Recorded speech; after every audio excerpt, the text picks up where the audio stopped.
पावसाची थोडीफार उघडीप होताच आणि उधाणाचा जोर काहीसा कमी होताच आज मालवण समुद्रात पुन्हा एकदा मोरी माशांचा बंपर कॅच झाल्यानं मोरी खवय्यांची चंगळच झाली।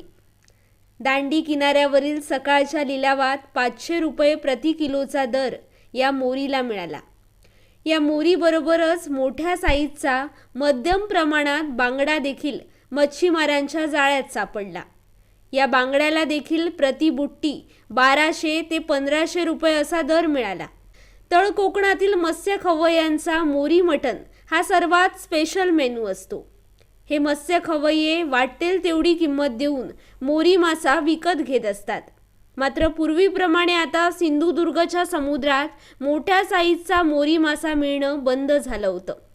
बाजारपेठेत येताच ती मोरीची छोटी पिल्लं असतात, जिला फारशी चव नसते। साधारणपणे 1.5 ते 2 किलो वजनाची मोरी ही चवीला फार छान असते। त्यामुळे मत्स्य खवय्ये मोठ्या आकाराच्या मोरीच्या आगमनाकडे लक्ष ठेवून असतात।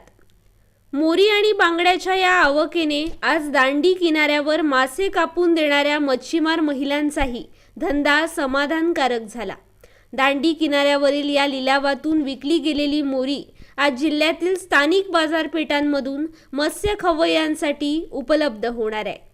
शेखर सामंत, तरुण भारत न्यूज, सिंधुदुर्ग।